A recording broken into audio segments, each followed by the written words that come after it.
I'm Chris from the Pixel Perfect podcast, and you're listening to Real Film. Head on over to the Pixel Perfect podcast for the latest discussions on news in the world of gaming. And for those board game fans, remember to watch our Under the Lid episodes exclusively on YouTube. Welcome to the show where we talk about real film movies, which are both the same thing, but we'll talk about the news and reviews and reviews on film and TV, and comic books too. We'd love to hear from you.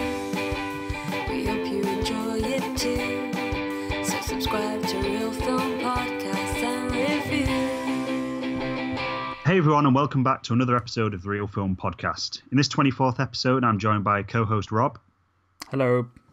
And Hat's going to be joining us for some of the quizzes as well. And this week, we're going to be chatting about the Oscar and Razzie nominations, playing some quizzes, and giving you some of the latest news in film and TV. Apparently, I've now got to do an agenda for the show so that you guys can decide if you want to keep listening or not. So, number one, we're going to start with It's the News. 2, we're going to do the Box Office Showdown quiz, which...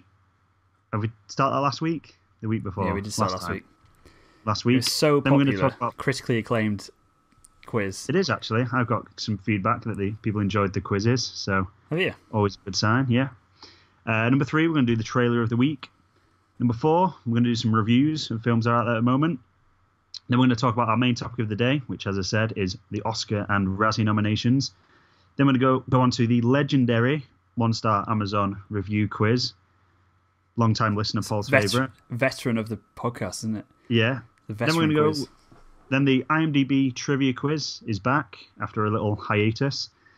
Then we're going to do real issues, which where we're going to talk about people hating Ben Affleck. Yeah, we've got real issues with that stuff. And then we've got a few questions and Twitter polls and / feedback for our final segment of the day. Is that good? That sounds good. The agenda's laid down. Do you think it's a bit shit that Hat's just decided she doesn't want to be here for the hard work, just here for the fun times, just here for the quiz? Exactly, yeah. She doesn't really give a shit about putting in the miles, just wants the glory. Yeah, listeners do not appreciate this sort of half-hearted commitment to podcasting. Bullshit. Disgraceful. Anyway, should we start with the news? Yeah, do you want to start with a little announcement? A little announcement? A little announcement about our podcast, blogging, video, YouTube. This is the most important news of all. It's very important news. Go on. So yeah, we started like a little podcast network with us, the Real Fun Podcast, you and your friends in the Fortnightly forum. Yeah.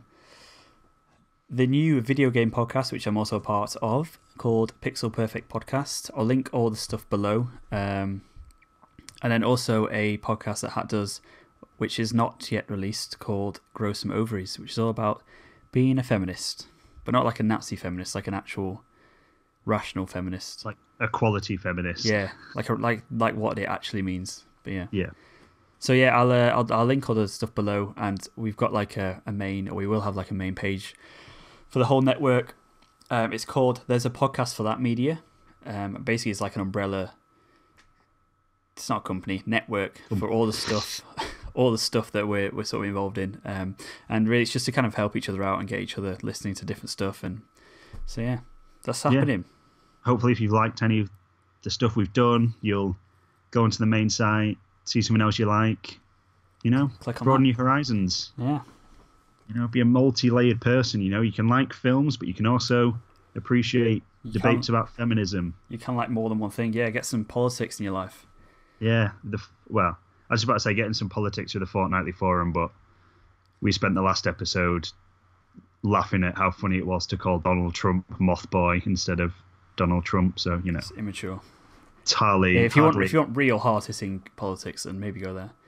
Yeah, maybe. People are not pissing around. But yeah. Also, second episode of Embracing the Darkness, our Dark Souls 3 Let's Play series, will be out by the time this podcast is out. So check that out. It's pretty good.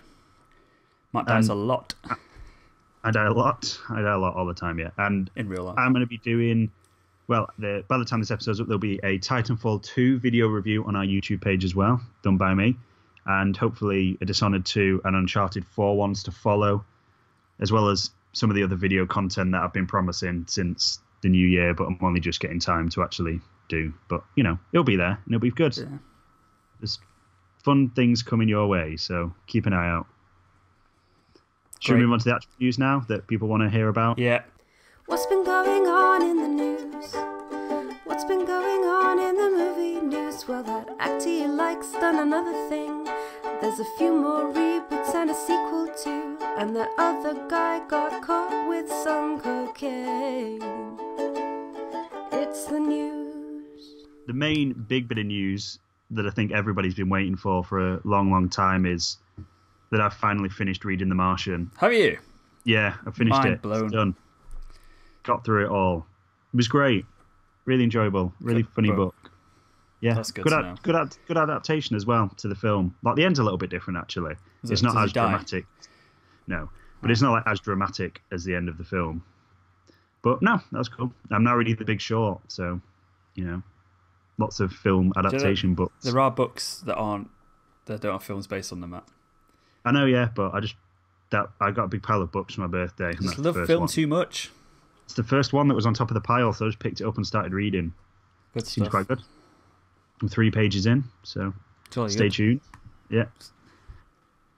Do you want to do? Max Weekly Book Club? That could be a new segment. Yeah, just me pages saying you about. Yeah, 4 pages a time. That's what I get through in a week. Takes me a long time. Do you want to do some news? Yeah, let's do some news.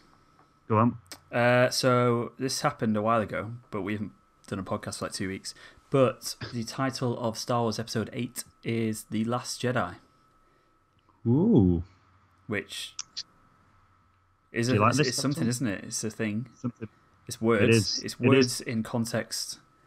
to the film. Yeah. I know what a Jedi is. I know what the word last means. And I know what Star Wars is. I've heard the word the. People say that a lot. It's a very common word. Yeah. So I understand the context of this title within my Basic language structure. experience. Yeah. In you like context of Star Wars, though, what does it mean? What does it mean? Well, Luke. Is it Jedi singular? Is it Jedi plural? Oh, there's so many possibilities. Yeah, Luke probably. Luke's referred to the Last Jedi in Force Awakens. Force crawl. Awakens crawl, and also by Yoda in Empire or Jedi, isn't he? Yeah. So likelihood it's going to be Luke. Yeah, I'd but imagine, I 'cause don't it's think. going to be all about Luke, isn't it? Yeah, After that's it. episode 7. I think everyone's kind of going, oh, it means there's going to be no more Jedis. They're all going to be dead. That's what it means. You just go, oh, no, it's just. I know, 'cause Obi-Wan was the probably Last more- Jedi, and then there was Yeah, another one. It's probably more just a fact to the reference that Luke is referred to as the Last Jedi, and this is going to be a film About him. about him and stuff. Yeah. So, Or is it Rey? They can't really Or be is- Rey because Luke's there, so it's like, yeah, because unless Luke dies in the yeah. opening crawl, he's like stood That'd on be top great. of that. Well, like, Yeah. it just starts where The Force Awakens ends off, and then Yeah, he's someone just shoots him flown in the off. head. Yeah. He's No, just no, dead, not even that's that. Just there's just a bit of a gust of wind, and it. Yeah, he gets blown. falls off the edge, just like because he's an old man. There's Yeah, no balance, does he?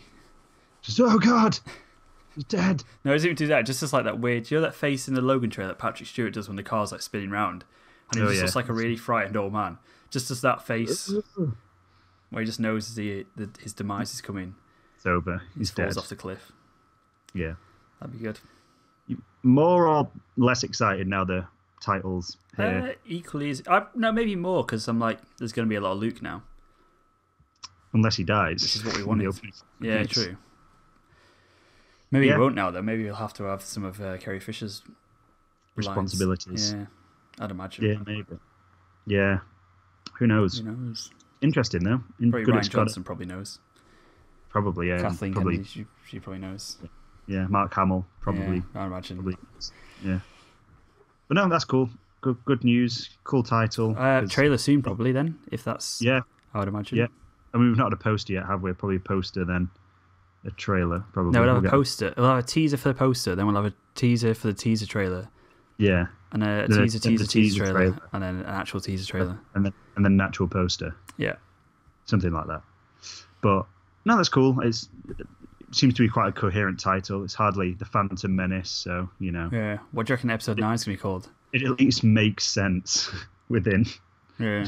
Because The Phantom Menace is a cool name for a film, but I still don't know who the Phantom that's- Menace is. yeah, exactly. That's Is it literally the what it Sith? is.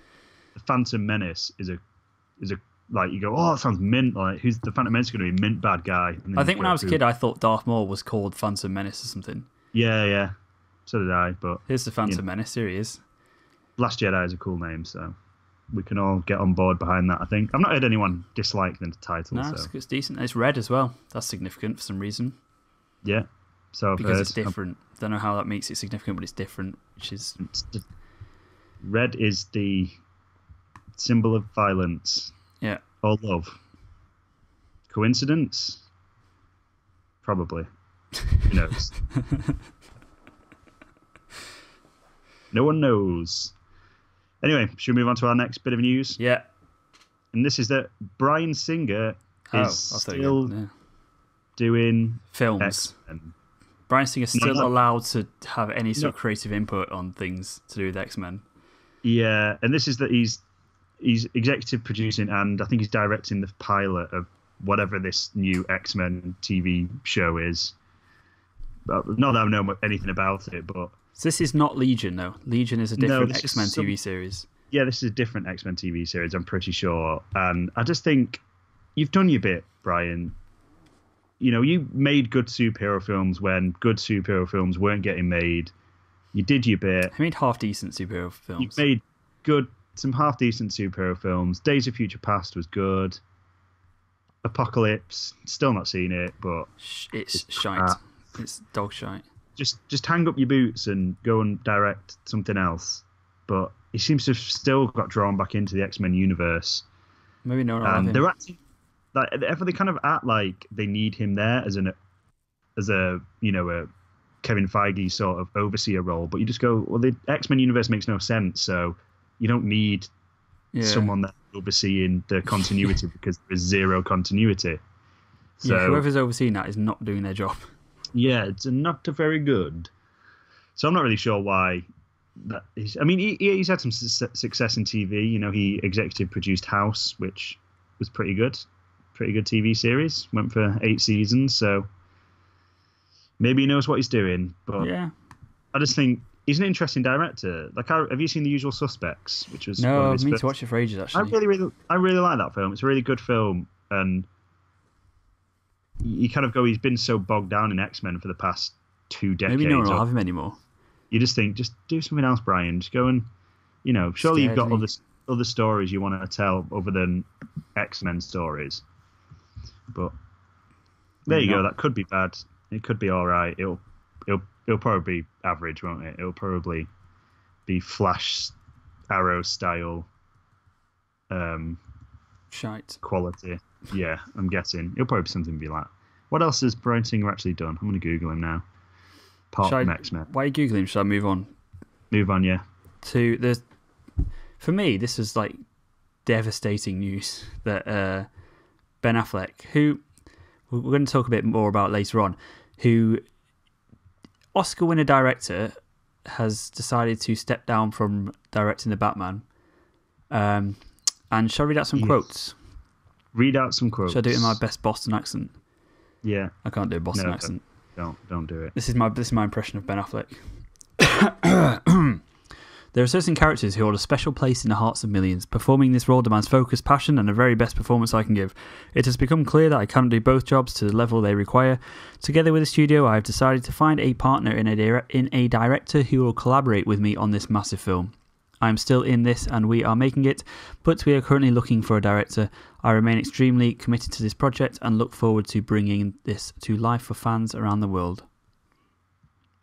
So, reading between the lines, the script is terrible. The script is shite. Warner Brothers want me to make a crap film. They want to make it now, so I'm not putting my name on this piece of crap. That's what I'm reading into it, yeah. Yeah, because I do not buy...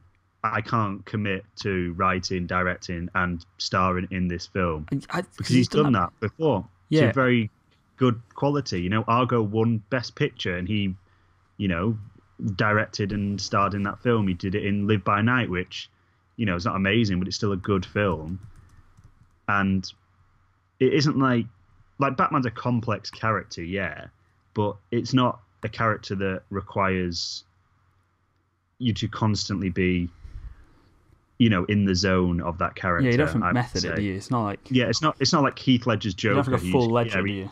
Yeah, he probably couldn't have directed that film at the same time while playing that part the way that he did it. Serious psychological trauma. Yeah, apparently. Yeah. So. Yeah, because Affleck's always said that he would direct it if he had before. I think it's before he got officially confirmed. He said, "I'll direct it if the script's good enough, and I'm not making it until the script's good enough. I'm going to make it." He said it there's 3 interviews where he says this, and then it comes out he's not directing it, and that's just alarm bells. And considering the absolute shit heap that is the DC universe at the moment, because they haven't bothered to actually write a script properly. Yeah, exactly. Just take your fucking time. No, I'd wait 5 years for a good Batman film. Yeah, if I want a good Batman film now, I'll go and watch The Dark Knight again, quite happily. Yeah, that'll tide me over. Well, that's it. They gave Lego Dave Batman, Bayes 6 weeks, didn't they, to write Suicide Squad? And you just... Yeah. Yeah, well, apparently it's Affleck, isn't it? It's Jeff Johns who's written this script, but also Chris Terrio, the Argo writer, has also done done a draft or something, or worked on the draft as well. But he also was part of Batman v Superman. Do you reckon in Batman v Superman they had an original decent script? Because it's got good writers. And then Zack Snyder just thought, we're not doing this. I don't know. Maybe. Possibly. Who wrote? Yeah, because it was him. Was it not David Goyer as well? Yeah. Yeah, David Goyer was involved. 2 good writers. Yeah, 2 great writers. How does that film not make sense? I don't know. Zack Snyder is something else. That guy. Pete, have you seen a petition for Snyder to direct it? To direct Batman v Batman. The Batman. If he does that, I'm not watching it. Nah, don't lie. You'll still watch it. I'll still watch it. So I call my bluff. Yeah. I'm like an idiot on the internet now. Yeah. I have no conviction. I might not go and watch it at midnight if Zack Snyder directs it. But why? I mean, that guy could compose a shot. I'm not one of the die-hard fans that is going, only Ben Affleck can make this film and make it good. There are plenty of great directors out there, but it's just the warning signs. Do you know if Ben Affleck hadn't written, directed, and starred in things before, I would say this was a completely valid reason. I'd go, oh yeah, that's really good that he's that committed to playing this part, that he doesn't want to split his attention and do, 2 jobs averagely. He wants to do 1 job really well. But yeah, I was wondering whether he looked at Live by Night and thought, oh, maybe I could have directed that better if I wasn't in the scene or something, or I could have acted in it better if I wasn't directing it. Yeah, maybe. Hopefully it's just something maybe he is telling the truth, I don't know, but alarm bells are ringing. Yeah. And particularly with the Flash as well, it's just lost a writer or a director. The Flash has lost 3 directors and writers, and that's supposed to come out in March next year. And they haven't got a script or a director. Yeah. What are you doing? What are you doing? You just wonder, when will they reboot? When will they say that? Do you reckon if Justice League 1's bad, they'll... No, because it's how much money did Batman v Superman make? How much money did Suicide Squad make? Yeah, they're but still raking it in. At some point, people are going to stop watching it. I don't think they will, because people like shit. People love Batman v Superman. No, I don't worry about the people that love Batman v Superman, because there is stuff there to like. It's the people that love Suicide Squad that it's I absolutely hate people that go, I hated Batman v Superman, but I thought Suicide Squad was good fun. Because you're just judging 2 films by 2 completely different standards there. Because Batman v Superman is a better film than Suicide Squad. It's better made. It wasn't supposed to be fun. It wasn't supposed to be. It is, on paper. I mean, the way that it's done, the motivations of characters aren't great, but on paper, it kind of works. Whereas Suicide Squad is a complete lack of understanding of anything. So don't trust people on the internet, Rob. Sorry. God. Is that it for the news? Yeah, let's keep it snappy. Let's move on then to number 2. Box Office Showdown. It's the Box Office Showdown.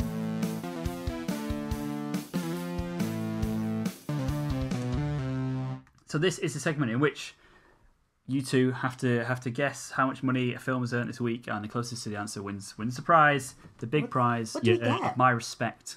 Oh. That's what you get. So I'm going to start with our film of the week. 5 stars for Split. How much money did Split earn? This is all according to Box Office Mojo. Okay. And this was basically just to wind Matt up. Yep. Why is it ridiculous high?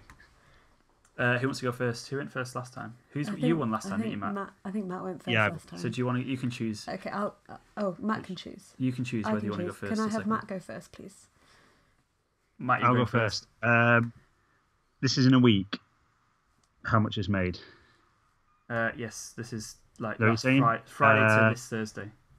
I'm going to say 12 million.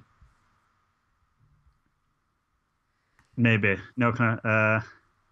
Said it now. 10 million. Oh, Okay, I said it. So you've said 12 million. Yeah. Yeah. But I want to revise that answer. Tough shit. I'm going to say 13 million. Hattie wins. Yes. 32 million. Next up, Tony Erdman. What?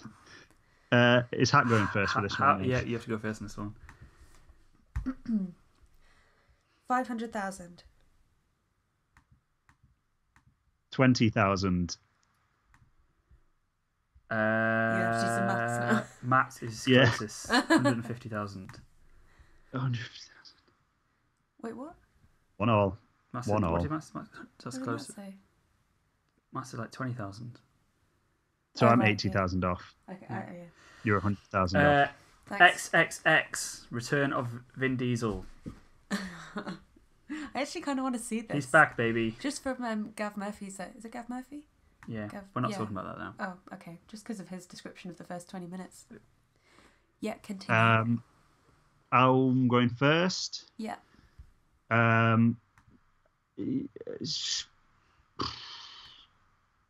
17.5 million. 26 million. Matt wins 11 Damn million. Ooh, yes. 11 What million do for Vin better? Diesel. Next up, controversial. A Dog's Purpose. Oh, Is Is this actually out? Yeah, how much has it been hampered? am I going first? Yes. Yeah, you're 100 first. million. 100,000. 100 100 $100 million million for the blockbuster A Dog's Purpose. 100,000. 1 million. Yeah, I mean, you're both way out, but Matt wins. 22 million. Oh, has it actually made that much? Yeah. What? Oh, that's sad. Poor doggies. I thought it would get like hampered, but I thought it'd get hampered Yeah. quite a lot. How much but would it? it seems like it hasn't actually been hampered that much. Yeah. Next up, Sing. Ooh, sing. Okay. How much money has Sing made? 40 million. 30 million. This came out a while ago in the States. Oh, did it? 7 million. Oh. Oh. It's only been been now. out here for a week, so Yeah, I was 7 thinking million. it's made a lot. Who won that? Did Matt win? Yeah, I think that one. No. Oh. What did you say? Oh, No, I I said overall. third. Oh, on overall, that I mean. one. Oh, overall I won, yeah. Yeah, okay. That's all that matters overall, isn't it?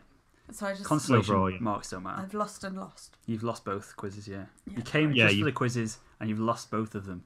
Well, I provided a good quiz. You did provide a quiz as well. So You did provide a good quiz. you can leave again now if you wish. Okie dokie. Thanks, guys. Bye. Good Bye. quizzing.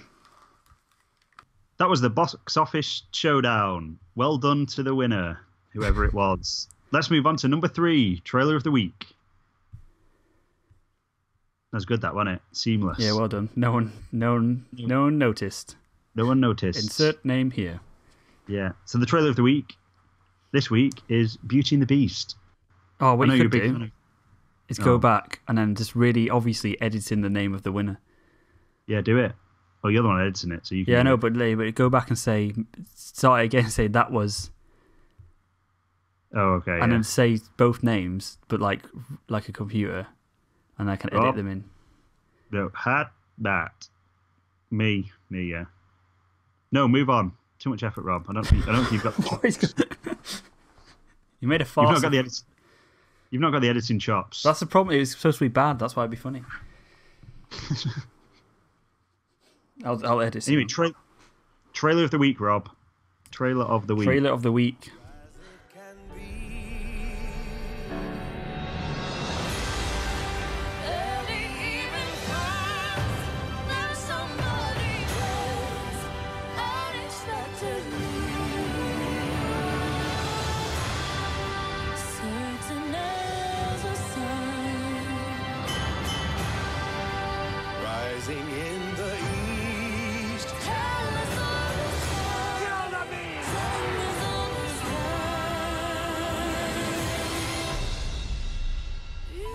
Beauty and the Beast. Have we put the theme tune for this? Have we got a theme tune for this? No, we have not. What is going on? Might do. This is all over the place. This is why we have an agenda, Matt. Just go back to the agenda if you're in trouble. I'm sticking to the agenda. It's there to hold your hand. Not here, and it's ruining everything. Does she not want to talk about Beauty and the Beast? But she likes Beauty and the Beast. She's doing something else. She's excited for this film. I don't know. This is my favourite film when I was a kid, apparently. Yeah, you gay. No homo, Matt. No homo. Are you excited for this film, Rob? It looks alright, though, I think. It does look alright. Cinderella was supposed to be quite good, wasn't it? I didn't see it, but... And Jungle Book was pretty good. Jungle Book was pretty good. Really enjoyed Jungle Book. It looks good. Looks good. Production design looks pretty good. Good cast. Very good cast. I just wonder why they've not done the Beast with... I suppose you can't really get the facial expressions. I just think he doesn't look great. Oh, he looks alright. It looks alright, but I think because it's mainly a kid thing, they'll sort of, it's not. It should be, Planet of the Apes good, where you kind of forget that it's even CG. Yeah. I always think that when you're doing literally the Beast is in the title of the film. He's a main character. The technology is there to produce something that is. It looks lifelike. And when was the first Planet of the Apes film out? That was like quite a few years ago, and and the technology was there then. So I don't think there's much excuse to have a sloppy, CG character nowadays. But that'd be my only worry, really. It is. It's true though. Words. But it looks alright. It's kind of fun. Probably see it. Yeah. Probably looks just like the cartoon, doesn't it? But in real life. Yeah, not much more to say about this. No, probably lots of reasons to remake it then, because you can make some money off it. Exactly. Probably. Exactly. It's all about capitalism. We'll have to get Laura on when we review that because she's a big fan of Beauty and the Beast, the original. Good stuff. So she's very sceptical of Emma Watson. Oh. Not that she dislikes her, just. Is she the best person to be that character? Financially. And do this probably. And stuff. Financially, yeah, definitely. And Emma Watson seems like a nice person, to be fair. She's a very nice person. Exactly, you can't really. She leaves books on the subway for people, doesn't she? So. Does she? It's very nice of her. Does she leave a feminist agenda in them? Yeah, she does. Does she? Yeah. Is she going to be invited on the... Maybe we should do a crossover podcast. Yeah. Invite her on to both... Let's do that. That'd be good. Yeah, cool. That's it for the trailer of the week. Beauty and the Beast could be good, or it could be bad. It's probably fine because it's Disney. Everything Disney do is at least okay, isn't it? Pretty much, yeah. They're consistent to a fault, really. It's a bit harsh. No, I mean... Warner Brothers and DC are consistent to a fault because everything's shit. No, but I mean, in terms of... They find the formula and then they're a bit scared, aren't they, to push that. Okay, yeah. That's what I meant by consistent to a fault. Say what you mean, Matt. I was trying to be all cryptic and sound mysterious and cool. Yeah. No, he didn't. So. Did. Sounds really cool. Anyway, should we move on to the fourth segment of the show? Flying through them. Guess we went to the cinema this week. We saw some films and we watched some Netflix. Listen up to our ill-informed opinions and then go and see it all anyway. Because who knows, not us, but we'll rate it anyway. Do you want to go first? I can go first. You go first. What have you seen this week? So we go for films. Is that what we're doing this Yeah, podcast? Yeah, films. That's what this podcast is about, is it? Terminator 2, Trainspotting. The sequel to Danny Boyle's 1990-something film. Yeah. Misleading the lack of Terminators in it. It is, yeah. I mean, I was like, where's the Terminators? Yeah. None of them in it. Spoiler alert, there are no Terminators in this film. Disappointing. It is a bit. But it's good. So we meet the whole sort of gang 20 years later. And they're all pretty much the same people. And predictably, just kind of shit happens. It's not as heavy as the original. It doesn't have the same impact as the original. No. Like, there's no... Have you seen it? Yeah, I've seen it, yeah. Okay. There's no kind of... I'm not going to go spoilers, but there's no, like, dead baby scene or... Spoiler for first one, obviously. Yeah. Too late now. Said it. It's out there. There's none of that kind of hard-hitting, like, horrible kind of, like, life-shattering kind of moments in it. It's more kind of nostalgic and kind of regretful. Yeah. But it's a lot... I think it's a lot funnier than the first one. Like... Yeah. Because in the first one, you feel like you shouldn't be laughing at it. Because you kind of, like, I'm not sure if it's supposed to be funny or not. Yeah. But... It's kind of sad, isn't it, the first one? Yeah, this is much more... It's a tough ride. This one's kind of more nostalgic and more regretful and more kind of... Yeah. But there's a lot more kind of hope in it and kind of optimism, I guess. It's fun. It's really... I really enjoyed it. I really enjoyed watching it, yeah. I had a really good time. I think it was It felt at times a bit of a parody of itself.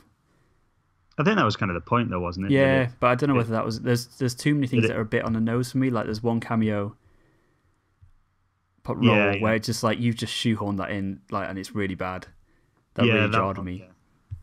Yeah, that one's definitely a bit jarring, but I really enjoyed it generally. Had a lot of fun. Yeah, it's not as hard hitting, but I don't think that was kind of the point, was it? Yeah, exactly. We'll have a good fun time with this film, but 4 stars.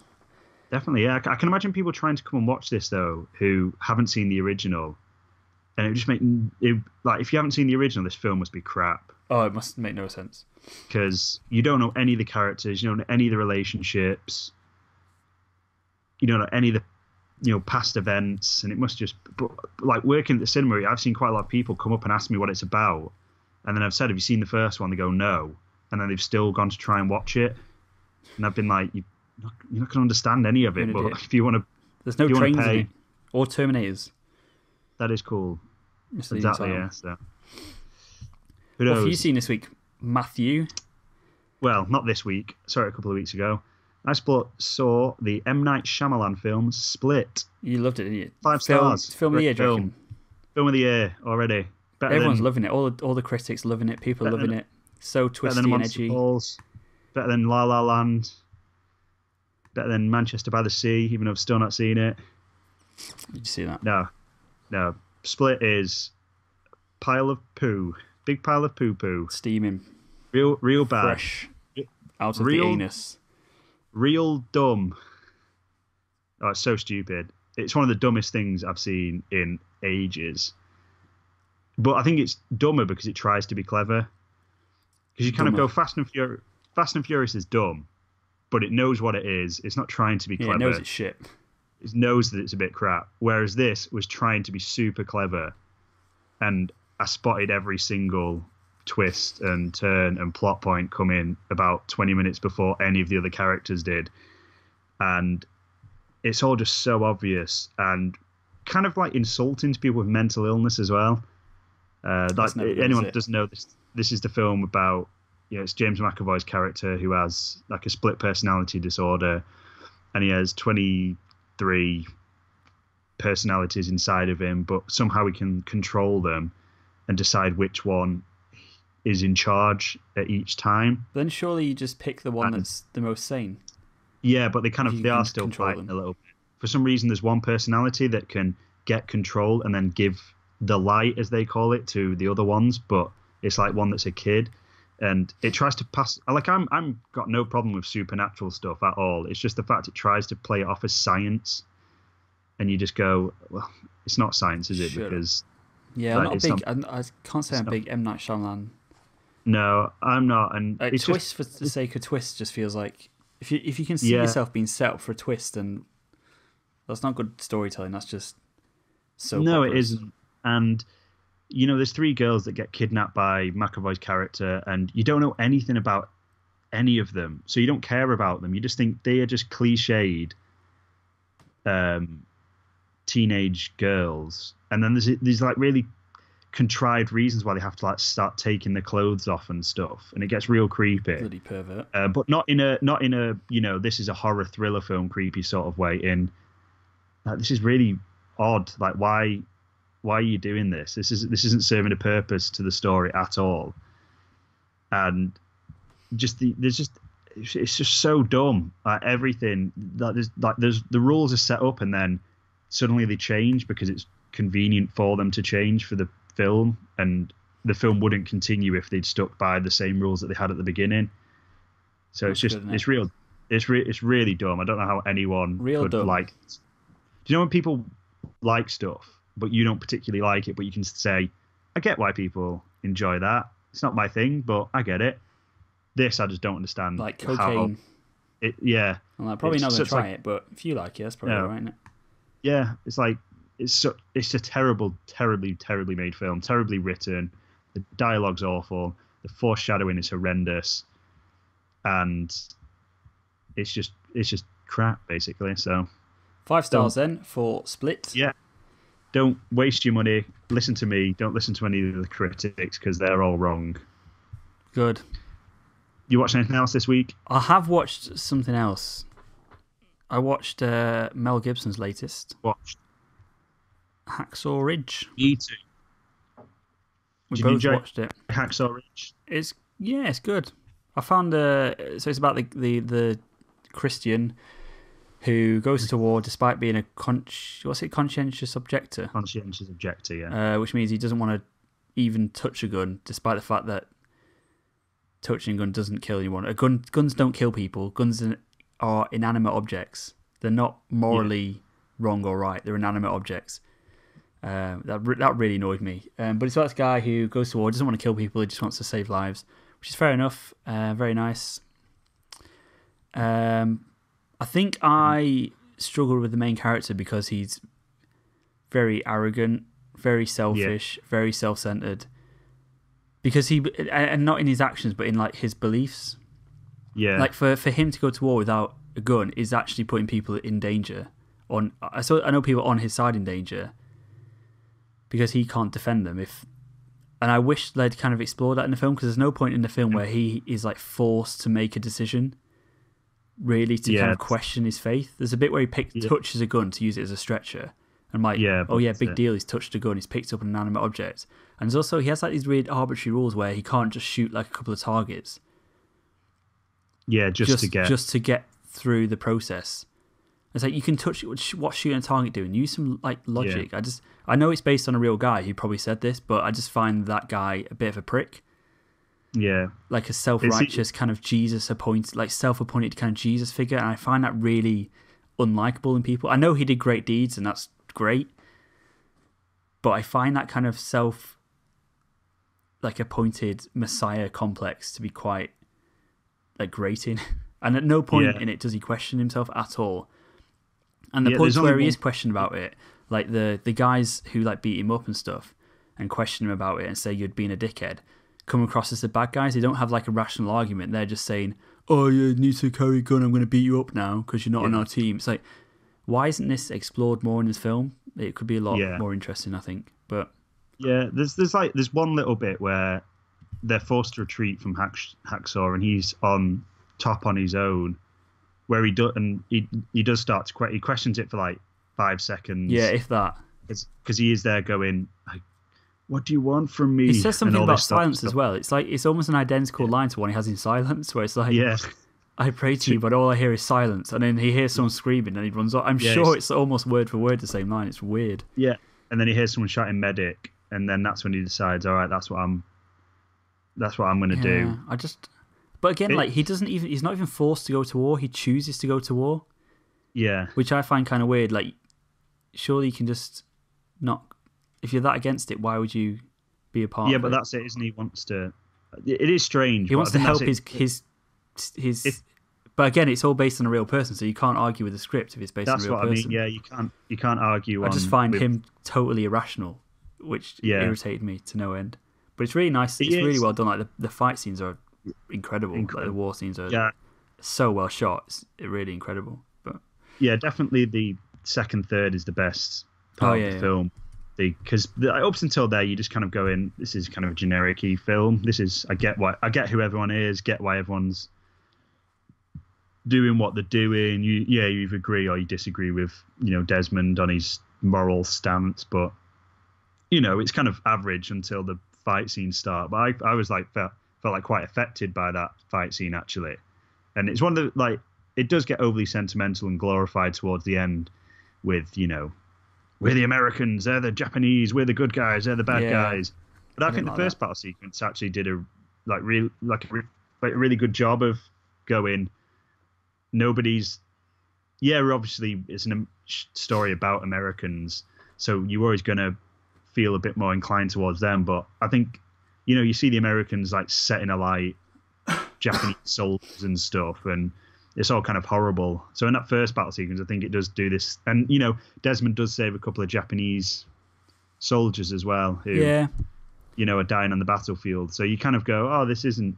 But then at the end, I was like, you've just kind of undone all that work because, you just kind of went, yeah, America.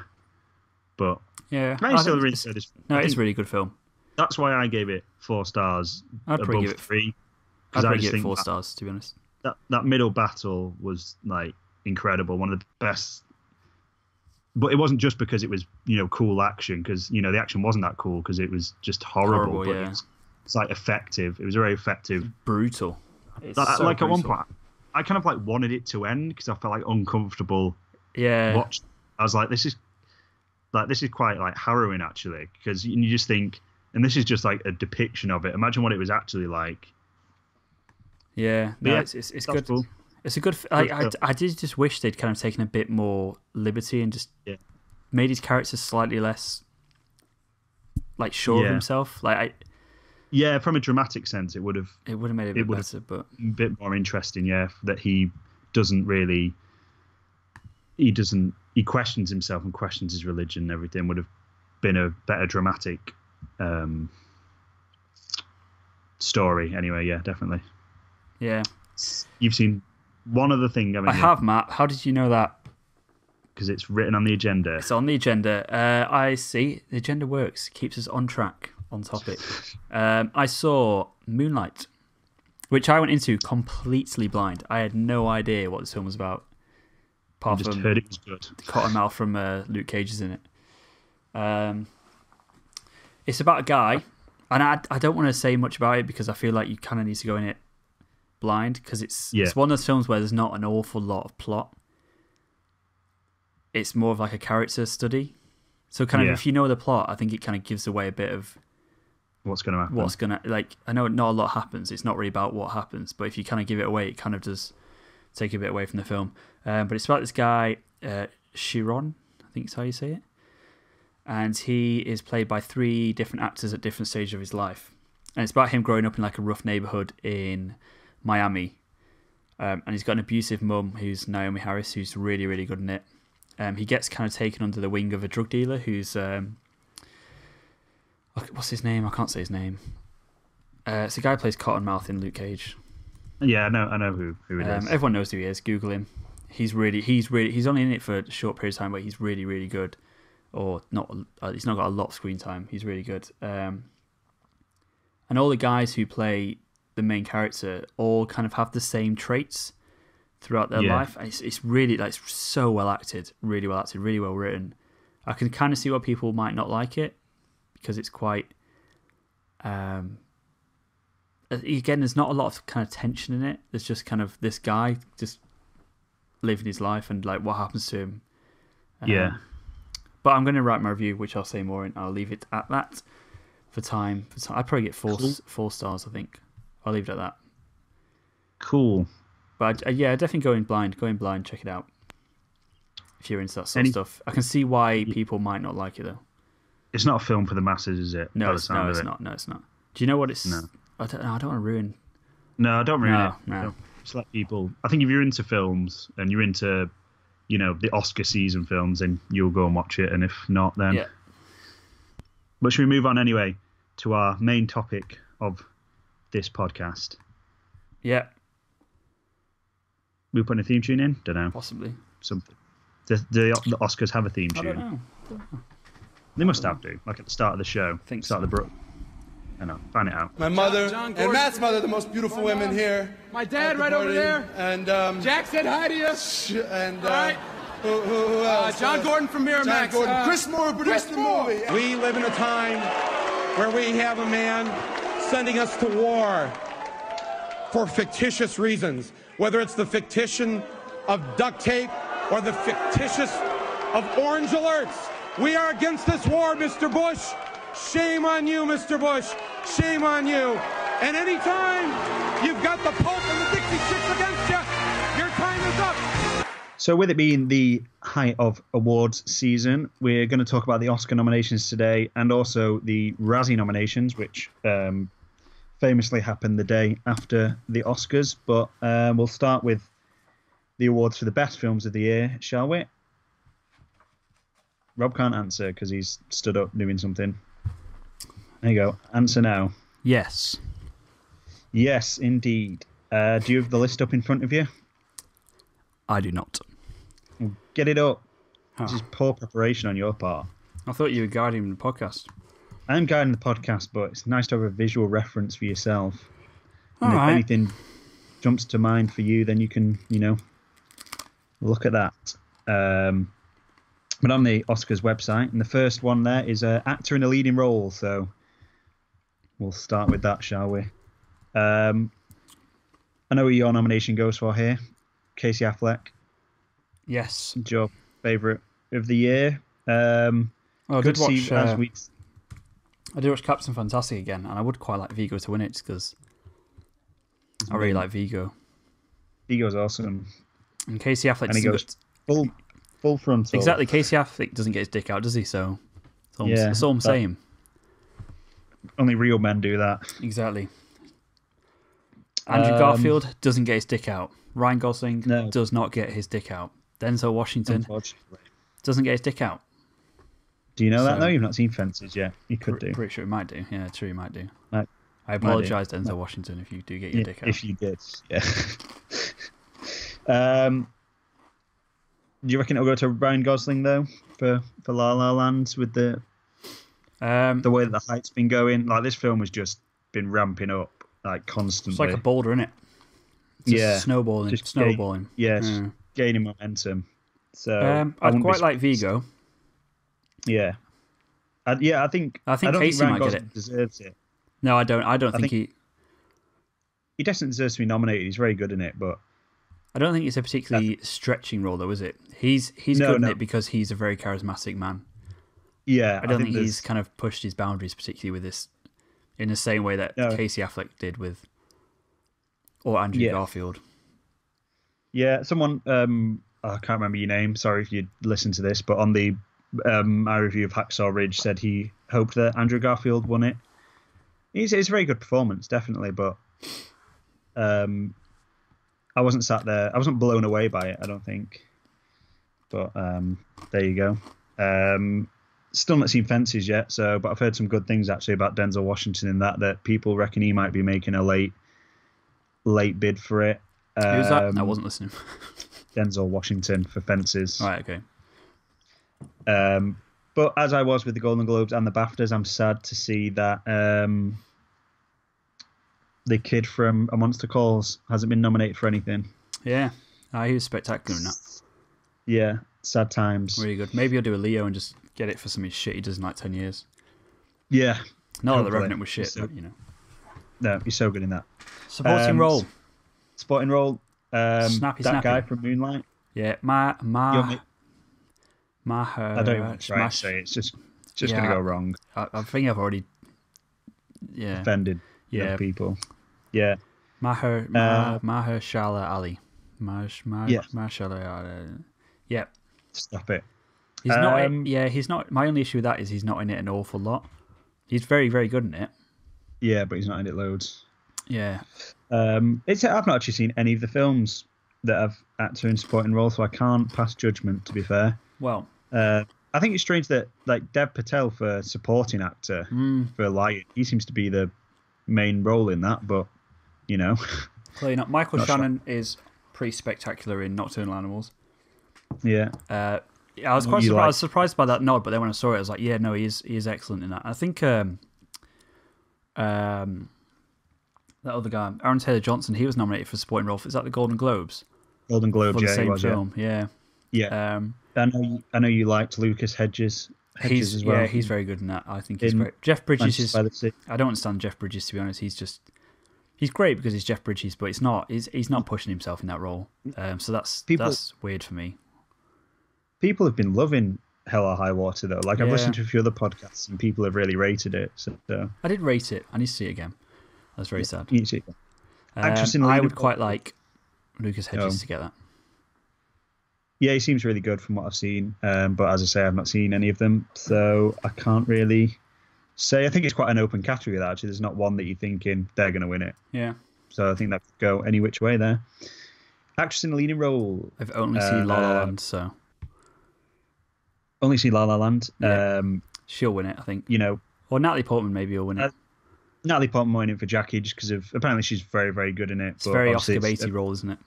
Very Oscar Beatty role, American heroine sort of thing. So people are gonna be going for that.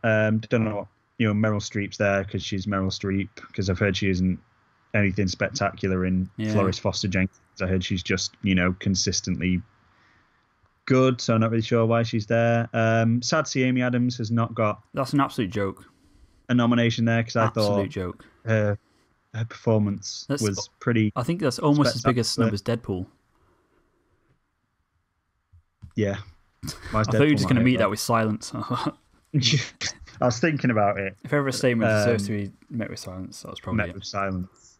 Yeah, maybe we should talk about that in a minute when we get to Best Picture category.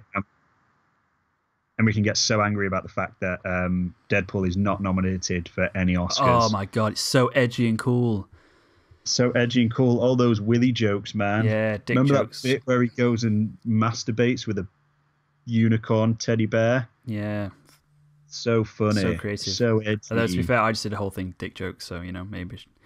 People in glass houses. Supporting role, no, we just done that, have we? No, we haven't. Actress in a supporting role. Again, I've not seen any of these ones. Naomi Harris is very, very good in Moonlight. Michelle Williams. Yeah, She'll get it. Michelle Williams will get it. Or Viola Davis. Do you reckon? I've heard she's not in it much. She's not in it much, but there's one scene that's so powerful. She's an incredible actress. There's one scene in that film, and she's in 5-minute segments, and she manages to have a character arc in tiny, tiny segments. Yeah. She does a lot with very, very little, and I think she might win it for that. Because Viola Davis, I've not seen Fences, it's not out here yet, but I've heard she's very good. Yeah, I don't know. So I reckon Michelle Williams or Viola Davis for that will probably go for it, I reckon. Yeah, interesting. Not interesting. After the controversy of Oscars So White last year, to see 3 of the women there in the actress in supporting role to be whatever an acceptable term is for black people. I think it's just black people. Black people, yeah. So imagine when we can talk about the Oscars without tiptoeing around it. Yeah, be nice, wouldn't it? But there you go. Good to see. I'm sure they're all very, Viola Davis, Naomi Harris, and Octavia Spencer are all very good. Yeah, Naomi Harris is very, very good in very good actresses. Animated feature film, the big one for you, Rob. I know this is. Any of these. I've got Cuba on the Two Strings on DVD, so I might actually watch that this week, and I will review it next week. I've seen Moana and I've seen Zootopia or Zootropolis, whichever one it is over here. Both are really good. I really enjoyed them. I think I enjoyed Moana more, but maybe that's just because it's a singing, dancing thing. I think Zootopia will win it because of its comment on racism, even though it's not very subtly handled at all, but it's a kid's film, so I suppose. People used to say that about Inside Out, saying it's so it's got a really good message and stuff. I'm like, well, yeah, but it's rammed down your throat, innit? I know it's a kids' film, but this like Zootopia is kind of even more. But it is for kids, and it is sending a good message to kids. But as a grown up, you should already know that message. You know, if you're watching Zootopia and going, oh my god, yeah, it is wrong to treat people of different backgrounds badly. But you know, it's still a good film. It's a good enjoyment. Then Trump happened, so you know people don't. Trump. I think Zootopia will win it, but I think I've not seen it, but I've heard that Kubo and the Two Strings should win it, but it probably won't. So cinematography. Oh, we almost said it in sync then, Matt. We did. You predicted this actually, that Silence would get a nod. I remember you were shocked that it didn't get a nod for the Golden Globes. I did. You can go back and listen to our podcast on it. You can. But it is kind of surprising that this is one of the only couple of nods really for Silence. It hasn't got any love at the Oscars, and it did feel like a very Oscar baity film. It felt like it felt like The Revenant, where it's just that kind of very slow kind of. See, I much preferred The Revenant though to Silence. Like I didn't. Yeah, I didn't really enjoy either of them, to be honest. No, but that's it. I wasn't bored during The Revenant. I liked it, but the Silence I just thought was a bit so. But I thought it would get nominated for stuff, not because it should have been, just because it would do. But it hasn't got nominated for much. Arrival, La La Land, Lion, and Moonlight. Cinematography. It's quite interestingly shot, but that's more kind of direction and stuff than kind of shot composure sort of thing. Yeah, I don't know exactly what cinematography covers, but it's a really interestingly shot film. But I guess that's probably more direction than cinematography. It won't be though, because you, like, as a director, you work very closely with your cinematographer. Yes. I mean, you'll obviously have ideas for shots, but then sometimes it will just be a case of saying to the cinematographer, like, what are you trying to say with this shot? And then the cinematographer will, you know, it's about lighting, it's about the composition, it's about what's in the background, what's in the foreground, what's in focus, what's out of focus. Like, whereas like sometimes a director will have a very clear idea for a shot, but sometimes you just go, this is what I want, you do the rest now, I'm going to speak to the actors. And then Moonlight's really interesting because there's very rarely like the camera's always moving. There's very rarely like a still shot, which is quite interesting. That's cool. I think probably La La Land will win that. La La Land is incrededly well shot. Yeah, I think that will win that. Beautifully shot. Arrival as well is really, really well done. I loved, actually, I saw the small video you shared of the director of La La Land. I can't remember his name. Damien Chazelle? Something like that, yeah. Shazam. Yeah, there's a bit where it's a whip pan between Ryan Gosling and Emma Stone. Yeah, it's so good, isn't it? Pan, of him directing the camera operator, like tapping him on the shoulder when he wanted him to whip pan. It's really, really cool. Cool. That's on our Twitter, so have a look at that. I reckon I'd like La La Land or Arrival to get that. That's pretty cool. Costume design is beautiful though, but yeah. Silence is beautiful, but I think that's more the set. I mean, the cinematography is very good. It's like understated cinematography in the sense that, you know, you're kind of letting the world, that, you know, the surrounding nature kind of do the talking. But yeah, that'd be cool. Costume design, Allied, no, you know, it's just, you kind of go, it's good, but. Oh yeah, that was I forgot what film that was for a while. Yeah, it's just a World War. It's just a World War II film. You know, you kind of go, it's cool. Like, you've got all the little details, but there's so many pictures out there that it's kind of unacceptable to not have accurate costume design for a World War II film. Yeah. Like something like Fantastic Beasts, I think that's really cool because they've kind of come up with the design and fully design costumes and everything. And I thought the design of that was really good. Yeah. Again, like La La Land, it was good, but I'm thinking, how many of these are actually designed? I get, or is it just fashion? Yeah, it's just you've picked a fashion rather than. Yeah, which, you know, is a really, really important role because, like, costumes speak so much about character. But I know a lot, and we've spoken about it a lot in this film, but I'm surprised Rogue One didn't get a costume design nod. Yeah, I think the costume was really nice, yeah. Incredible, like, really, really incredible costume designs in that film. I agree. So I'm surprised it didn't get nominated. I'm not sure what will win this. I don't really care. Yeah, maybe Fantastic Beasts will. Yeah, just because I think out of those, I think out of the ones here, I'd kind of like Fantastic Beasts to get it just because it's the only one that, you know, is properly we've got to think of a design from scratch to inhabit this magical world sort of thing. Yeah. Directing, La La Land will get it, I reckon. I think Manchester by the Sea should get it. What do you think will get it, though? I think La La Land will, but I don't want it to. As I say, I need to see Manchester by the Sea still, but because he draws Kenneth Lonergan. That's how you say it, isn't it? Lonergan. Kenneth Lonergan. Lonergan. I don't know. He just draws out the performances in such an understated way, whereas I don't think Damien Chazelle, in Whiplash, he really draws out the performances of J.K. Simmons and Miles Teller. Yeah, I don't feel like Ryan Gosling and Emma Stone really stretch themselves in it. I don't feel like they're ever doing anything quite. I don't think he's really had to tell them, direct them particularly to do much. Do you know what I mean? Yeah. They never really pushed themselves. The only scene. I know that's the acting, but I don't think he's ever trying to tell them to do anything more than what they need to do, because it's not. It's not what it's about. But yeah, it's just not required. I think with the. There's one scene where it is incredible. It's understated, but it's a scene where Ryan Gosling and Emma Stone have this argument. Yeah, no, that's really good. So the acting in that is so well done, but it is the only scene really where it is proper emotion. But I think from a technical directing aspect, it's so well done. Everything's so precise. Everything is there for a reason. Yeah, Everything's obviously been really meticulously thought out. So, as I said, we loved Arrival. Hacksaw Ridge was good. But I think out of the ones that I've seen anyway, I'd like La La Land to take it, because I think it's really, really well put together. And, Moonlight as well, like I mentioned a minute ago, is really interestingly shot.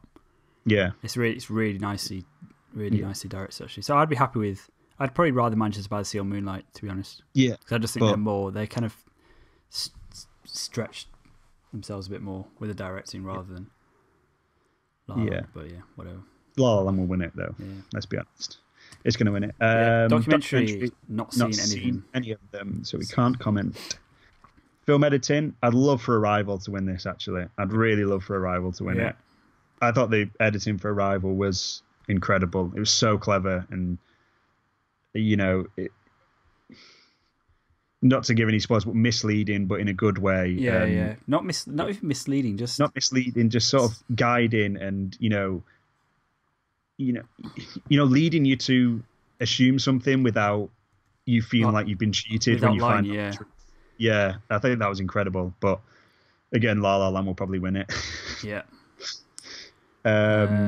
Moonlight. Yeah, I don't really notice anything particularly special about the editing, but I probably wouldn't anyway, because I'm not a professional. But yeah, I think I'd love for Arrival to get it, but I don't think it will. I would. Yeah, that's the one that I kind of noticed that. So I feel like it was so clever, so clever. Yeah, foreign language film. I've not seen any, but I've heard Tony Erdmann is fantastic. It's like a German comedy, 3-hour long German comedy. So I'm quite looking forward to watching that, actually. A 3-hour long German comedy. It's got 5 stars. Every review I've seen has got 5 stars. Oh, really? So I'm quite excited for that. I've seen one German comedy before, and I nearly had to leave the cinema because I was the only one that laughed at it. Were you making racist remarks? Was it like a Nazi propaganda film and you were just laughing? No. You have to leave because it's not a comedy. It's this is what happened, Matt. Serious. No, it was an actual comedy, black comedy, and there was one incredibly dark joke that I laughed at, and I was the only one that laughed about the Holocaust, because that's not funny. No, it wasn't, and I laughed quite a lot, and I just sunk into my chair and carried on watching. But that was good. But it isn't, it's not what we're talking about today. The next category is a complete and utter given. Suicide Squad is going to win this one. I can't believe it's not nominated for more Oscars, personally. The Oscar-nominated Suicide Squad. It should be nominated for Best Original Screenplay because, Great. David Ayer obviously has a great understanding of these characters, the way that they should be used in a story. No, you can't really... the makeup and hair is pretty good in this. Yeah, I don't care, to be honest. Can we move on? Yeah, let's move on. Music. La La Land's going to win it. I've got the La La Land soundtrack and I really love it, but it's quite one-dimensional. Yeah, I'm surprised. There's not an awful lot of variation in it. A lot of it's just the same songs with different lyrics and different Yeah. kind of takes on it, but I think it's going to win it, isn't it? Yeah, it's definitely going to win it. There's not been that many incredible scores though this year. I have not felt anyway. I remember Arrival being really good, but then I've heard they were talking about this on the last Empire one. It's not qualified, is it? It doesn't qualify. Yeah, because the length of it or something like that, or the amount of time some of it's not original or something. Some of it's some of it's not something original. like I think that. so. It's Yeah. taken out, but yeah. Original song, La La Land's going to win. 2 La La Land songs in it. Yeah, I'm not sure City of Stars is a particularly Oscar. The thing is that I mean, it's stuck in my head, but like, it's stuck in your head, and it's a very good melody. But kind of at the end of the day, Ryan Gosling and Emma Stone aren't great singers, but that's the point, that they're not great singers. Because I went to see it with my girlfriend Laura, who's a musical theatre fanatic and student and everything. So she obviously is really into singing and everything. And one of her first remarks was like, I really enjoyed that, but Ryan Gosling and Emma Stone aren't very good at singing. And I kind of went, well, I thought that was the point, and here's why, and everything. So it kind of feels a bit weird for them to be like, the song, like the tune's really good and everything. The lyrics are really clever, but for the song itself to be nominated. I think the great thing about La La Land is that the story's told in the songs. Yeah, it's very true. Yeah. And the way that song's, I think that song's done about 3 times throughout the film as well, and each time it kind of evolves differently based on. Yeah, it's very, very cleverly done. Clever. Yeah, it'd be La La Land, wouldn't it? It'd be one of them, or Audition, which is Emma Stone's big one. Yeah. At the end, which is really good as well. So yeah, I'd be quite happy for La La Land to win that. I've not seen. Moana would be good to win as well. Or Trolls. Oh, Justin Timberlake did Trolls. Maybe he did. Maybe Timberlake should have an Oscar. No, because I can't stand that song anymore. Oh. No, I think if Moana wins, Lin-Manuel Miranda's got the whatchamacallit, where you've won clean sweep, pretty much everything. Yeah, no, you've won an Emmy, a Tony, Oscar. What's it called? Oh, I don't know. Got them all. You'll have them all if he wins, but La La Land's going to win, so he's going to have to wait another year. He's got about 7 Disney films coming up soon, though, so I'm sure in the next couple of years he'll win that category, no doubt. Okay, big one. I mean, biggest snub here in best film is obviously Suicide Squad, but I thought we were going to do sound editing. I thought that was a big one. Where's sound editing? I just thought when you said big one, I was like sound editing. Sound, all right, okay, yeah. No, we're talking about best picture. Best picture, big snubs. Deadpool is not in this category, Rob. Shock. I just want to make... why is it not here? What a film. I want to make sure that you know that Deadpool isn't in this category. And why am I even doing this podcast? What is the point? I don't know, Rob. I don't know. It's a pretty strong category. Should we go through all of them? Fences. Arrival. Oh, you've just done it. It's fine. There you go. Arrival, Fences, Hacksaw Ridge, Hell or High Water, Hidden Figures, La La Land, Lion, Manchester by the Sea, and Moonlight. It's a good list. La La Land will win, won't it? La La Land's going to win, yeah. Probably, most likely. Yeah. I feel like Manchester by the Sea had a lot of hype when it came out, and now it's kind of died off, so I was hoping for that. But obviously, La La Land has the kind of thing of it's an all showy, all dancey, big budget, got big star thing, and a lot of people are coming to watch it. But I think a lot of the general public aren't going to enjoy La La Land because I don't think it's a film for the general public. I think it's a film for people that are into films more than anything.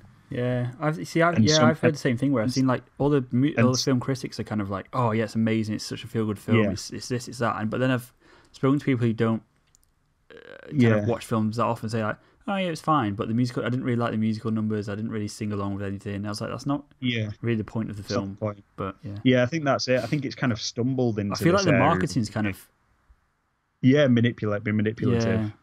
Yeah, I think it's almost fallen into this thing of being this year. There's always one, isn't there? Like one film in the lineup that a lot of people will go and watch, even though they're all quite, smaller budgets. But it'll win it. Yeah, it'll win it. And I don't think it's unjustly. I feel like Moonlight's in with a dark horse kind of shot. Oh yeah, that could. I think it's very Oscar baity. Yeah, I think if La La Land wins it, I won't be upset by any means. No, I think it's a very good film. We gave it 5 stars. Can't complain. Yeah, we did. Production design. Should we skip through these ones a bit quicker? Yeah. La La Land's going to win. Hail Short Bill. Caesar, I wouldn't mind. Oh yeah, Hail Caesar would be all right. I'd quite be. The Rifle's got it, but it's fine. Fine, don't care. But- Fuck off, Harry Potter. No, I do. Yeah, La La Land will win it, though, I reckon. Not seen any of the short films, animated or live action. So. No, neither. Here's your big category grab, sound editing. Which one do I go for? Now? I don't know which one you're going to go for. I don't know. I reckon Deepwater Hacksaw Ridge Horizon might win, was very good, actually. It's a good film. Yeah, Don't know I about think, sound, I can't remember. no, I think Hacksaw Ridge might get it, to be fair. Yeah, you know, could do. It's quite good war sound Good effects. sounds. Sound mixing, Rob. I don't even know what this means, so. Big difference. Yeah, whatever. Hacksaw Ridge might win it. Don't care. Don't care. I do care, but we've not really got time to go through each one individually. Visual effects. Jungle Book has to win this for me. Jungle Book has to win it. Or Has Cube to on the win Two this. Strings, to be fair. Cube on the Two Strings looks very impressive. Jungle Book is just like technology I didn't even realize was possible. Yeah. I'll be surprised if Jungle Book doesn't win it. I reckon Doctor Strange Rogue One might. should not even be nominated because most of the effects are incredible, but Tarkin is horrendous and so's Leia. And that should deduct you. I feel like if you nominate for an Oscar, you should not be allowed a single flawless effect in your category. Because you can't just say, Jungle Book. Writing, adapted screenplay. I'd quite like Arrival to win this, but I have no idea. I would agree with that. I mean, the issue is I've not seen Fences, Hidden Figures, or Lion, and Moonlight. I've not read the original book, so it's kind of hard to judge. But then I've not read Arrival, either, but true. Who knows? I feel like Arrival's a cleverer screenplay than Moonlight is. Yeah, there's more to it, like going on there. Yeah. And original screenplay, La La Land's going to win that. Yeah, it will win, but I quite like Manchester by the Sea to win. Yeah, basically that's it. La La Land will win all the ones you want Manchester Sea to win. Manchester Sea. Yeah, Manchester by the Sea. That's basically it for the Oscars. Yeah. I mean, I don't resent La La Land. I loved La La Land, but yeah. Yeah, I think that's it. I feel like Manchester by the Sea kind of pushed it further. Like La La Land's quite safe in a way. Doesn't make it bad, but it's just quite safe. I just feel like for an Oscar, you should push it out a bit. But yeah, La La Land will sweep it when it record number. No, you don't reckon it won't it'll do win. No, I reckon it'll. I don't think it'll win 11. No. I reckon between 5 and 8. Yeah, I reckon it'll win Best Director, Best Original Screenplay, Best Song, Best Score, Best Film. Best Film. Yeah, I think it'll win 5 or 6. I reckon. Good stuff. Anyway, should we go from best to worst? Razzies, Rob. Yeah, Razzies are also out. So anyone that doesn't know, this is the Golden Raspberries, which is celebrating the worst that Hollywood has to offer. In the end, famously always takes place the night after the Oscars, and people react very differently to getting Razzie awards. Some of them get really upset, some of them take it as a joke, some of them even go along and accept the Razzies. Like one year, Halle Berry won her Oscar, and then won the Razzie the night after, and she went and picked up her Razzie while holding her Oscar trophy as well, which is pretty funny. It's pretty good banter. Pretty good banter. We're not going to go through all of these one by one, I don't think. We just want to talk mainly about the fact that Batman v Superman has a lot of nominations. A lot of nominations. I mean, if there's one DC film you're going to nominate for a lot of, I mean, Suicide Squad, obviously. Yeah, that's what I mean. Like Suicide Squad has a couple, but nominating Ben Affleck, who's widely accepted by pretty much everyone who even despised that film to be the only redeeming feature, or one of the only redeeming features, to nominate him for worst actor is odd. Yeah. Like why? That's just a shot at Ben Affleck for no reason. Yeah, it is, definitely. It's not like you were shitting this, we're going to take the piss out of you a little bit. That's a shot at a person who's just for no reason at all. Yeah, because generally I think the Razzies are quite funny, and usually I agree with what they say. Yeah. Because it's like when they ripped into, when Adam Sandler did Jack and Jill, he got nominated for about 10 on his own, something like that, because he got worst actor, worst actress, because he played Jill in it as well. Then he got worst on-screen duo with himself, so that counted as 2. Then he just got so many, and you go, yeah, Jack and Jill deserve that kind of hate. And I'm not saying, if they wanted to put, Batman v Superman as worst film, that's fair enough. But the fact that, they've taken all these shots at Ben Affleck and Henry Cavill, who, aren't bad actors in that film. No. They're not. Jesse Eisenberg. They don't act badly in that film. I think that's kind of where they've gone wrong this year, the Razzies. That they've just tried to jump on the bandwagon. The bandwagon. Going, look how bad this film was. And you just go, yeah, but those actors aren't bad in that film. They don't act badly. Henry Cavill's not great, but he's not one of the worst actors of the year. And you just know that it's going to clean sweep. Yeah, everything. It's funny. It's cool to pick on Batman v Superman. Like we said before, we're not his biggest fan, and we hate a lot of it, or hate aspects of it. But yeah, I mean, it's just bullying, really, isn't it? It's just cyberbullying. A man who's already probably quite sad. But we're going to talk about him more in a little bit. I'm looking through it now, and I just think, stuff like Independence Day has been nominated, which I know that deserves it. Real bad. Gods of Egypt, which I heard was real bad. Yeah. And you just kind of go, the rest of it looks quite justified. But it seems to have just taken this really mean spirited sort of dig at Ben Affleck in Batman v Superman, really. Because you got Zack Snyder got worst director. I wouldn't argue with that, because I wouldn't. He obviously did not juggle all the different aspects of that film very well at all.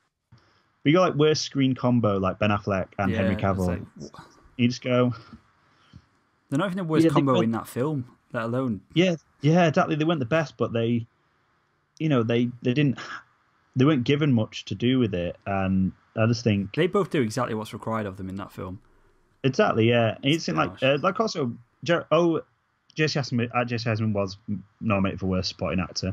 Oh, good. And so was Jared Leto. That's a bit harsh. Which, I don't think you can do. I think that he did what he intended to do and what they wanted him to do for that film. Whether, you might disagree with the interpretation of the Joker in that, which, I do a bit. I kind of don't really like that interpretation of the Joker, but I think he acts the interpretation of that Joker well. Yeah. I would say. So, I didn't really have an issue with him. I had an issue with his role in the film, but I think if we had a full, that's it, kind of a film where he has an actual role in it, then he'd probably be fine. Yeah, I would imagine. But, Are you happy to see Robert De Niro getting worst actor nomination for Dirty Pappy? Yeah, it serves him right for taking the piss. Go and do proper films again. I want to see you do proper films. What's he doing?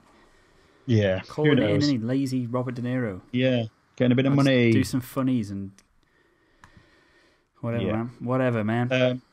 The rest of them are pretty generic, so we won't go through them. But we'll speak more about hating Ben Affleck later on. We do have more segments, Rob. Shall we move on to the number 6 1-star Amazon review quiz? When I buy a movie, I like to read reviews. Amazon's the place where you can pick and choose. But some people are stupid and leave real shit reviews. It's time to play the Amazon 1-star quiz. This is the Amazon 1-star movie review quiz that everybody loves so much, where I have looked at some films on Amazon, gone to the 1 stars, and I'm going to read out the reviews, and Rob and Hat have to try and figure out which film it is. We'll move on to film 1. Let me just find a good review. You ready? Yep. I am always ready. Right. Film number 1. Review 1. Nothing to do with a cult movie. Avoid this. After reading all of those 5-star reviews, I saw this movie on Danish television. I was very disappointed. The criminal universe, their dirty language, etc., means that one almost has to be a criminal oneself to find this boring movie interesting. If you want to hear words like fuck, shit, the N-word, I'm not going to say it, ass 5 times every 20 seconds, this is the right movie. Not meant that I can't stand those words, because I do. Nope. But not this way. Even the blood on the many actors' faces is really amateurish. The colour is a joke and looks more like modern. Kill well Bill. done, Reservoir Dogs. Yes! 1-0. She's got it. She has got it. Yay! So you're in the right vein with Django there, definitely. I knew it was going to be a Tarantino. Yeah. It's just quite funny. Loads of people have said how cheap this film looks and everything. And you just go, it was his first feature film that he made for basically no money. Chill out. Yeah. Chill out. Great It was film. like, one of them was like, it is unbelievable how a director of this caliber is producing absolute trash. You just go, this was his first film. It's not like he's made, Pulp Fiction, Django, everything, and then this. Yeah. And this is another one. Incredibly simple to describe. A film for people who confuse violence with acting and confusion with plot. Wow. Where's another one as well? Oh, this person says it was like awful. And he was like, well, I'm sorry, but this was the biggest disappointment for a long time. The plot moves at a grindingly slow pace and character development is limited. Some of them turn out to be even more horrible than you thought. The number of reviews of this film reveals our fascination with blood and guts, and the praise expressed in them reveals how violence numbs our critical sensibilities. And then he wrote that, and then a few comments later, he writes again and puts, I wrote below that this film just illustrates how blood and guts numbs people's critical... I don't even know what he's trying to spell there. He spelled something completely wrong. But basically people's thoughts. I had hoped that some of you would rise to the bait, but you're obviously too obsessed with praising scenes of grotesque cruelty. Where's the artistic merit in having a bloke cut off a tied-up policeman's ear? It's not even original to find anything worth praising. Maybe that's because the film's rubbish.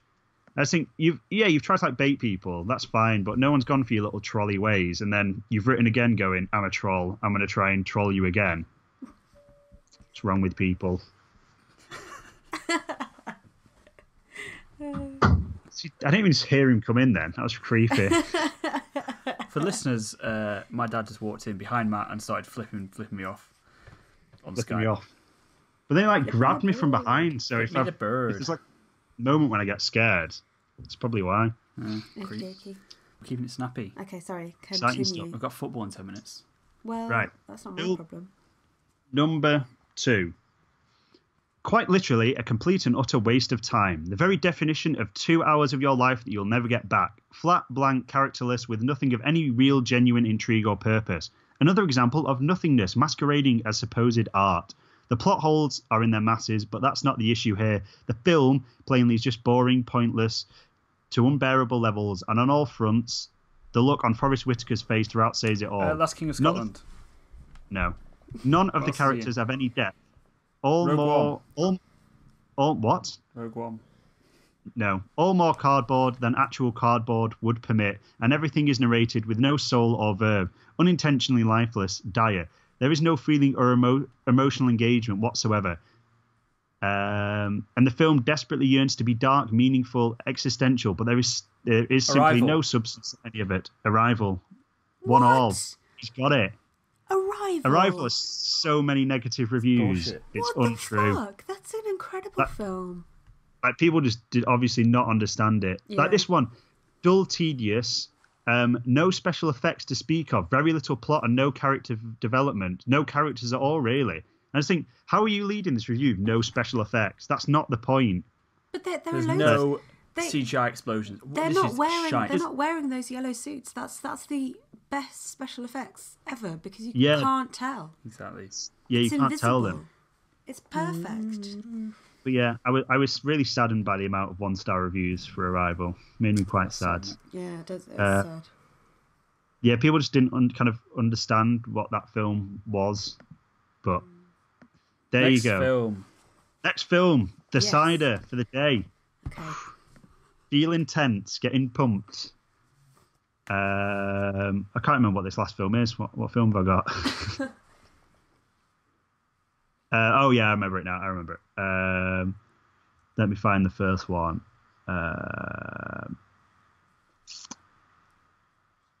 Right. Okay. Boring on such an important subject. So that's the headline. Makes no sense. Difficult to follow. Jumped about too much and trying to be too clever. Boring on such an important subject. An important subject. It should have drawn the viewer in much more. It's like a singer closing their eyes. They don't connect with the audience. Maybe I'm just too thick to understand. Oh God. You're both looking confused. I'll move on. Yeah. Not for me. Yep, I'll stick my hand up. I hated it. Clearly, I'm in the minority, but I couldn't watch it. The camera work irritated me, and the celebrity cameos took me out of the film. Popstar. It felt stop-start. At the risk of appearing an idiot and having no knowledge of the subject matter, even after the celebrity explanations, I didn't fully understand what was going on. Big Short. He's got it. 2-1. Damn it. He's won again. Unbeaten record. He started off so well, Pat. I know. He started off so well. Unlucky. Never mind. Gone downhill. 2-1 to Rob. Let's move on then to the next segment, number 7. 7. IMDb trivia thing. It's IMDb trivia quiz time. IMDb trivia quiz time. Quiz time. Quiz time. Quiz time. So, okay, number 1, trivia. Oh, wait, we're not explaining this to people. This is where we have 3 pieces of trivia. Coming from the IMDb biographies of various people. And or we have to films, I guess whether they are... Which one's the fake one? Yeah, these are all sort of fake in terms of it's not what IMDb says. There's no verifying anything that IMDb says about these people because some of the trivia is just wildly strange. So I'll start off with Emma Stone. Ooh. Here are my 3 trivia facts about Emma Stone. So, number 1, she's actually naturally blonde. Okay, number 2. That's not interesting. Well, yeah. You should see, some of them are like the most boring fact. Anyway, number 2, she convinced her parents to let her move to Hollywood at 15 with a PowerPoint presentation. And number 3, she has the same birthday as me. Ooh. I think the last one is wrong. You think the last one is wrong? What Why do you sound Matt? so... I know I am an aficionado at celebrity birthdays. I think that the last one is the fake one too. Okay, 1-1. Okay, 1-1 next person. in there. Ryan Gosling. Is this La La Land themed by any chance? No, is that your answer for the theme? Yeah, for the theme of the day. Incorrect. Do I get a point? Incorrect. No point. Wait. So No point. no point. So the next one, Ryan Gosling. Okay, he has released a song called "Put Me in the Car." Please be true. His Please nickname be true. in Yes, school please. was Goose, and he has the same birthday as me. Why is this all about what? you? Yeah. All about me. I think Self-centered. the last one is false. What do you say, Matt? I think the second one's true. I've feeling that's true. I think I've heard that somewhere. I think the second one is false. So you're both saying... Wait. You're saying the third one is false, Rob. And you're saying the second one is false. That is Yeah. 2-1 to Matt. Oh, His nickname in school was actually Trouble. someone's nickname is Goose. Well, Yeah, because it's called Does he have the same Gosling. birthday? it would make sense. He has the same birthday as me. I got really Very excited. good. Also, Very excited. like on IMDb, this is how strange the IMDb trivia things are. In the known for section, they have things like known for like the colour of their hair or whatever, or the types of roles they play. Apparently, Ryan Gosling is known for frequently wearing wristwatches on and off screen. Wow. That's So- what Wow. I think. Ryan Gosling, that man knows how to wear a watch. Well, if you ever can't think of how to describe him, just be like, you know, He's that a guy guy that who wears wears a watch. he wears the wristwatches. Okay. Yeah. Number 3 person. So we're 2-1 up on Matt. Number 3 person, Viggo Mortensen. He's got Oscar-nominated actors. So actors. Yes, Thank winner. you. Okay, 2-2. Okay, so No, he didn't get a point for that. Yes, I do. Come on. does he got them? He got Crap. the link. We got a link. You wasted your guess. Okay, That's crap. so the Viggo Mortensen ones. Number 1, he has written a book of poetry. That's definitely true. That's got to be true. It's Number gotta be true. 2, he was a He's probably, translator. he's probably got like a portrait of himself like naked or something. He's probably got like a book of him drawing his own penis. Is that artistic? There are so Yeah. many trivia facts on him that were just amazing. Number 2, he was a translator for the Danish hockey team at the 1980 Olympics. Oh, please be true. Probably true. It's gotta be Number true. 3, he is a fan of the New York Mets. It's going to be really annoying because he's going to be a fan of the Mets, isn't he? And then He must have I written. don't know. I think the second. I think the first one's a lie. Number 3. First one's a lie. I'm going to go with my gut because I want him to be all arty and cool. I think the first one's a lie. So you don't think he's written a bit of poetry? Is it I think he's written a book. I don't know if it's published. Is it saying it's published? I'm saying that it's published. He's published. I feel like that's a very obvious one. I feel like you're double bluffing me here that he hasn't actually got a published book of poetry. Okay, so and you're saying that he isn't 3, a fan of the because New I York want to Mets. believe that Viggo Mortensen is the coolest artistic guy in the world. Okay, well, you are both wrong. Oh, He was a translator, but for the Swedish hockey team at the 1980 Oh, come Olympics. on, don't do that. That's sneaky. Oh, It's sneaky. It's a So draw, 2-all, Matt. a draw, Matt.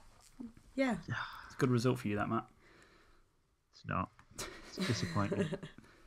So we're doing point scoring. So is this Matt's on 1, you're on 3, I'm on 0. I don't know, to be honest. 1-1. Don't know what. Drawn 1. I don't know what you just said. It doesn't make much sense. Next on the agenda is real issues. What have you got real issues with?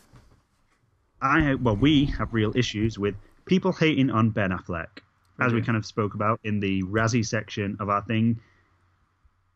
What's this guy done? He's made great films. That's what he's done, Matt. He's made some good great films. He acted in some poor stuff in the early 2000s, and people seem to have hated on him ever since. And you just go, this guy seems like a genuinely nice person. I've not seen an interview with him when I've thought, this guy sounds like an idiot. He always seems really nice. He's done some really great work, but people still seem to want to hate on him for no apparent reason. Do you know if he's like Mel Gibson? He's still directing stuff, but people don't like him because, he's Bit racist. Bit racist and he's a drunk and everything. But you just think, Ben Affleck's a really nice guy. What is people's problems with him? I don't get it. Yeah, I don't know. Don't understand it. I know, it's like, especially the Razzies after they came out, and they just really hated on him and said how bad he was as Batman. And as we said, he's the best thing in that film. And he just looks sad. It seems to upset him. I think. I do feel really bad for him because he's such a talented filmmaker. Yeah. He's a really talented filmmaker. Like every film he's done, like Live by Night, didn't get a great reception, but it's still not a good by film. any means a bad film. Yeah, I still enjoyed it. It's just really harsh. I don't understand. It's like when he got announced as Batman and people were like, oh, fuck this guy, he's shit as Daredevil. It's like, well, yeah, that film was shit. So like, he's not going to be great in it. Batman Superman was shit. And he was good in it. Like, it's the best part of it. It's like people are allowed to do bad things. Robert De Niro, Dirty Pappy. Exactly, but his record is probably. Legends. I mean, okay, he's not hit the heights of Robert De Niro, but he's so much more consistently good than Robert De Niro has been over the past 20 years. Yeah. That's bullshit. I don't get it, Rob. It's just this isn't Oscar it's irritating me, and it's like, I know, like, there's celebrities and this and that, but like, he's a person, man. You're a person. Yeah, he's a person. I'm a person. Ben Affleck's a person. Yeah. We're all persons. Just don't be a dick to him for no reason. I like that Ben Affleck's passionate about the things that he works on. Yeah. Like, even though when they don't work out that well, he's upset that they don't work out well because he's so passionate about them. He's not like Robert De Niro just going in Dirty Pappy and it bombs, and he obviously doesn't care because he just got a paycheck for it. Because it's Dirty Pappy, yeah. Yeah, you just think, he cares, man. Give the guy a break. That's our real issues. Do you agree with us? If you don't, why do you hate Ben Affleck? Let us know. Yeah. What's your problem? Trolls. Get him. Leave Ben alone! That could be that guy. Yeah, leave Ben alone, man. Chill out. Should we move on to the question of the week / Twitter polls / feedback? Yes, question of the week is different from feedback, Matt. You should know this by now. Yeah, but they're all kind of the same. They're all rolled into one this week. The question of the week. The question of the week. The question. So my question of the week was, I did some Twitter polls, 2 Twitter polls, saying, guys, who do we think # The Last Jedi is? Luke, 18%. Ray, 18%. Jedi is plural, 61%. Or Snoke Theory, 3%. I'm a bit upset Snoke Theory didn't get more, but yeah, Jedi's plural seems to be the general consensus. Yeah, I think people took it very seriously. I would have definitely trolled myself and put Snoke Theory, but yeah, I've thought about it. Yeah, I think that's the general consensus is Jedi's plural, isn't it? Because there's 2 of them in the film, so there we go. There is 2 Jedi. So. And also, I did. Are you worried about Affleck stepping down to direct #The Batman? And who do you want to direct? No one replied, but 38% yes, 38% no, 24% what is Batman? So, I think people are trolling us there. How are you not upset about Ben Affleck stepping down? I just don't understand. We've already spoken about it, but I'm not upset that he isn't directing, because even though he's a great director, I think someone else can do it. I'm more upset about the implications of him stepping down. Yeah. It's more like something shit's going on behind the scenes. Yeah. Something bad is happening. Something bad's going down. Who do you want to direct the Batman? There's rumours of Matt Ross, who did Captain Fantastic, apparently. Oh, that'd be pretty cool. But he's only done like one film. He's not done an awful lot. And the guy who did Arrival as well is also rumoured. Yeah. I was literally just about to say that, actually. He'd be pretty good.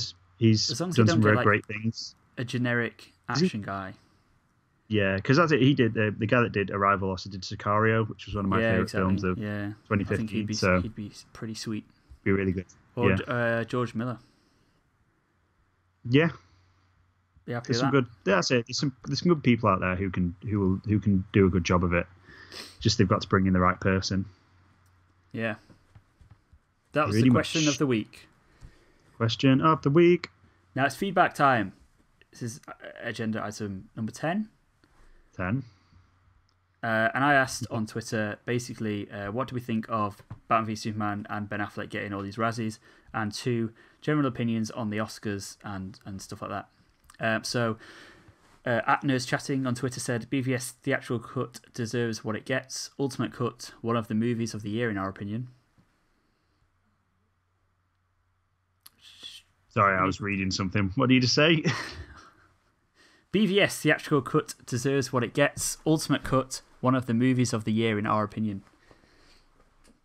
It makes it a better film. I don't think it makes it a good film. I still wouldn't say it's one of the films of the year. It definitely makes it a longer film.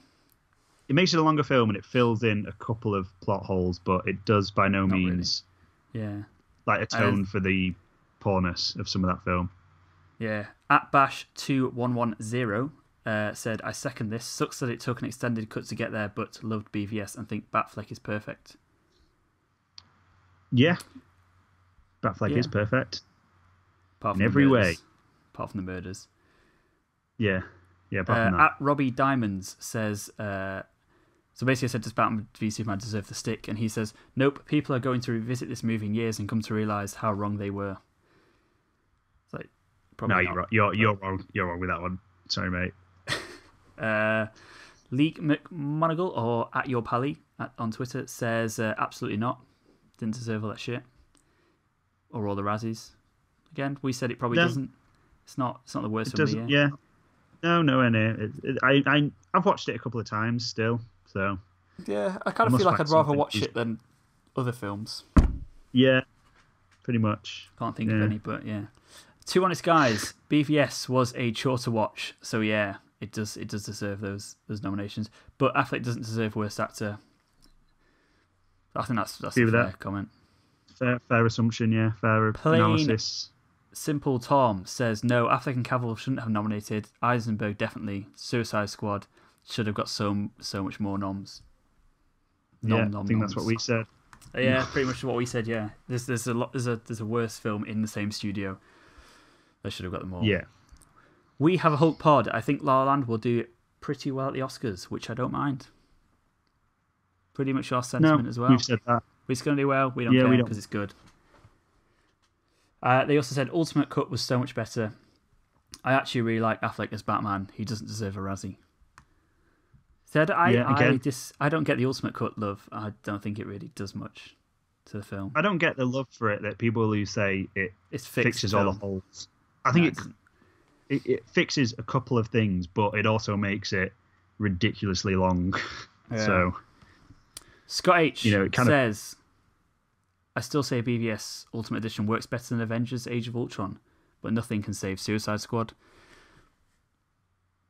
So yeah, Age of Ultron's a bit of a mess, but at least the characters have definable motivations. At least they're kind of likeable characters, yeah.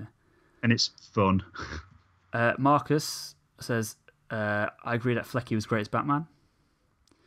5-minute movie guy says, of course it did.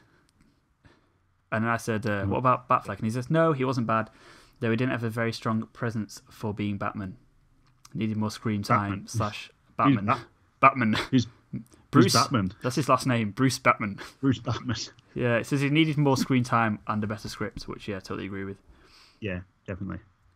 Eddie Gardner, it probably deserves a few mentions, not Affleck as worst actor. Suicide Squad should have run away with everything, which, yeah. I hated that film so much. I hated that film. Yeah, and regarding the Oscars, he said La La Land because it's a love letter to art and classic cinema, and it's really good. Singing in the Rain, made today. Oh, can't nice. disagree with that. Can't disagree with No, anything he can't. said Very there. nice. Nice succinct review, actually, of La La Land. Very nice. Much better than what we said. Yeah. Rob Bonnet. I don't know if that's also corrected. I don't know. He said, no, it's fine for people not to like it, but bashing it became the in thing to do and went too far. Yeah, I think that's exactly what we said, especially with hating on Ben. Yeah, if you like it, you like it. If you don't, you don't, whatever. Yeah, it's like what you like. Yeah, like what you like. HG movie reviews. Nah, there were far worse movies made last year. It's just the movie was cool to hate on. Which I think we said with the Razzies, it's just like they just thought it was cool to hate on. Good, yeah. Oh, we'll jump on this. And finally, Through the Silver Screen says, yeah, it does because the film was bloated AF, which is that as fuck? Is that what that means? Yeah. And Garfield for Down Best tickets. Actor. So Yeah, I thought it was good. But... That's a lot more love for Batman v Superman than I was expecting, to be honest. Yeah, there was actually. I think it's because people didn't necessarily love it. I think people have got annoyed about how much it's been hated on. Yeah, I feel I like that film more because people hate it loads. Because I just think it isn't. Stop being mean. You know, people that absolutely despise it. I go, there is stuff in there too that is decent. You've just got to, look at it and try and forget about the rest of the crap. I always forget that Doomsday's in that film. Yeah, I wish he wasn't, but there's some good stuff in that film, and it doesn't deserve to be the leading film at the Razzies this year. It does not. So much worse stuff. Is that the show? That's the show. Yeah. Want to go and watch the football? Yeah. Do you want to do a little... Angry dads? Yeah, angry dad can come in and beat you up again. Yeah. It's called the NSPCC. Yeah, definitely. To plug. We've already done it, really. At RealFilm_movies on Twitter. Just the stuff I said before. We're on Facebook. Get on YouTube. Get subscribing on there. Subscribe to us on iTunes. Leave us a review. That would really help. And also share the podcast is probably the most helpful thing you can do. Yeah. That's about it. And also check out Pixel Perfect Podcast. Yeah. Which is a new video game podcast part of our network. And their first episode is out now. Check that out. It is. It's very good. And I'll be on that podcast as well. So whether that makes you listen to it or avoid it completely, I don't know. But yeah. That's it. You can listen to the first one. Yeah, the first one I'm absent on. So yeah. That is the show, everybody. That's the show. We hope you've enjoyed it. Go and find us and subscribe and like and share and stay true to yourselves. Yeah. Don't do drugs. Bye, guys. See you later. Kids. Bye. Bye.